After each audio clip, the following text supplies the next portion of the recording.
बिस्मिल्लाहिर्रहमानिर्रहीम। अस्सलाम वालेकुम वीवर्स। आज की वीडियो है शुगर के लिए एक बहुत ख़ास किस्म की रेमेडी जो आप घर में ख़ुद भी बना सकते हैं और ये बहुत ज़्यादा इफ़ेक्टिव है। इसे आप 2 टाइम इस्तेमाल करेंगे। शुगर अगर बहुत ज़्यादा है तो आप इसे 3 टाइम इस्तेमाल करके चेक कीजिएगा कि इसका रिज़ल्ट कितना ज़्यादा अच्छा है, इससे आपकी शुगर कितनी ज़्यादा कंट्रोल में रहती है। इसके लिए हमें 4 चीज़ें चाहिए। तो 4 चीज़ों में एक चीज़ है ये कलौंजी। कलौंजी से शायद ही कोई हो जो वाकिफ़ ना हो। कलौंजी में अल्लाह ताला ने मौत के अलावा हर चीज़ के लिए शिफा रखी है। ये बहुत ज़्यादा फ़ायदेमंद है। इसके कुछ दाने अगर आप रोज़ाना लेते हैं तो इससे आपको बेइंतहा जिस्मानी फ़वाइद हासिल हो सकते हैं। इसलिए हम अपनी इस रेमेडी में कलौंजी को शामिल करेंगे। इसके बाद जो दूसरी चीज़ हमारी है वो है मेथी दाना।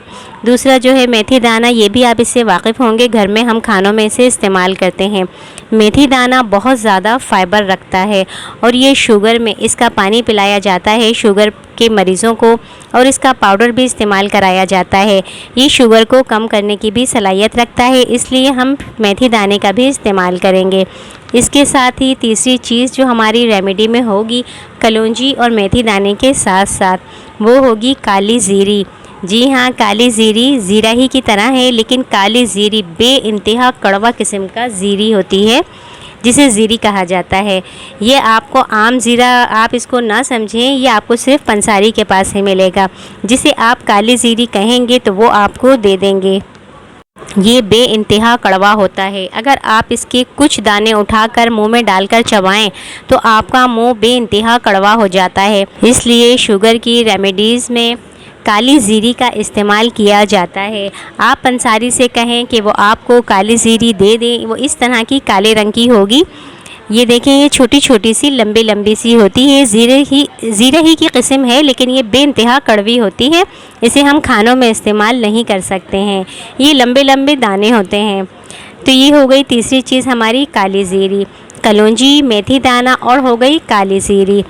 चौथी और बहुत ख़ास चीज़ जो इस रेमेडी का अहम जुज़ है वो है गुड़मार बूटी। जी हाँ, गुड़मार बूटी बहुत ज़्यादा अहम जुज़ है इस रेमेडी का। जैसे कि इसके नाम से ही ज़ाहिर है, गुड़मार बूटी ये शक्कर को ख़त्म करती है। इसमें शक्कर को ख़त्म करने की, शुगर को कंट्रोल करने की बहुत ज़्यादा सलाहियत होती है। इसीलिए इसका नाम ही गुड़मार बूटी है। ये भी आपको पंसारी के पास मिल जाएगी, लेकिन ये हर जगह असली नहीं मिलती है। मेरे पास इसका ये पाउडर है, मोटा मोटा पाउडर है जो हाथों से ही चूरा करके बना लिया गया था। आप इसे ग्राइंडर में बारीक पाउडर भी बना सकते हैं। इसके अंदर इसके फूल, जड़, शाखें और पत्ते सब शामिल हैं। हमने इसकी जो बहुत ज़्यादा मोटी डंडियां हैं वो हटा देनी हैं। मैं आपको इसकी पहचान बता रही थी कि ये हर जगह आपको असली नहीं मिलती है। आप जब पंसारी से गुड़मार बूटी ख़रीदने के लिए जाएं तो इसकी कोई डंडी या कुछ पत्ते उठाकर आप उन्हें चखें। जब आप इसे चखेंगे तो इसका जायका बहुत कड़वा कसीला सा होता है और ये इतनी कसीली होगी कि उसके बाद सारा दिन किसी मीठी चीज़ का जायका बिल्कुल भी महसूस नहीं होगा। यही इसकी असली पहचान है।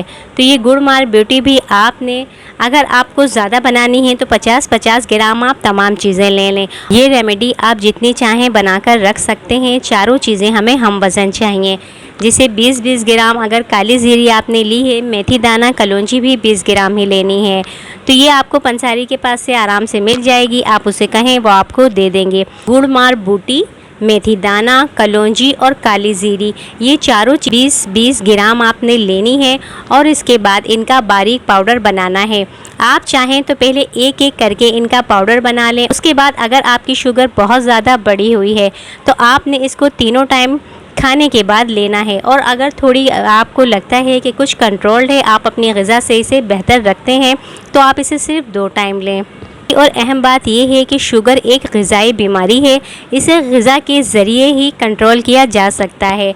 कोशिश करें कि आप ये शुगर की दवाएं जो डॉक्टर आपको देते हैं आप उनसे बचें। इसे आप ग़िज़ा के ज़रिए ही कंट्रोल करें तो ये बिल्कुल ठीक रहेगी, क्योंकि ये आपके जिस्म के बाकी अज़ा को भी बहुत ज़्यादा मुतासिर करती है। बहुत ज़्यादा वॉक करें। रोज़ाना 1 घंटे की वॉक को आप अपने मामूल का हिस्सा बना लें। खाने में आप वो तमाम चीज़ें रोक दें जिनमें कार्बोहाइड्रेट शामिल होता है। जितना आप लो कार्ब ग़िज़ाएँ खाएंगे इतना ही आपकी शुगर कंट्रोल में रहेगी। सिर्फ मेडिसिन से कुछ नहीं होता, ये एक ग़िज़ाई बीमारी है जिसे आप अपनी ग़िज़ा के ज़रिए ही कंट्रोल कर सकते हैं। मेरे चैनल पर शुगर फ्री रोटी, ख़मीरी रोटी और शुगर में अगर कब्ज़ हो जाता है तो उसके हवाले से भी बहुत सी वीडियोस मौजूद हैं। लिंक मैं डिस्क्रिप्शन में दे दूंगी, आप देखना चाहें तो देख सकते हैं। वीडियो को अभी तक लाइक नहीं किया है तो प्लीज़ वीडियो को लाइक कर दीजिए। वीडियो कैसी लगी कमेंट में ज़रूर बताइएगा। चैनल पर न्यू है तो चैनल को ज़रूर सब्सक्राइब कीजिएगा। हमें अपनी अगली वीडियो तक के लिए इजाज़त दीजिए। अल्लाह हाफ़िज़।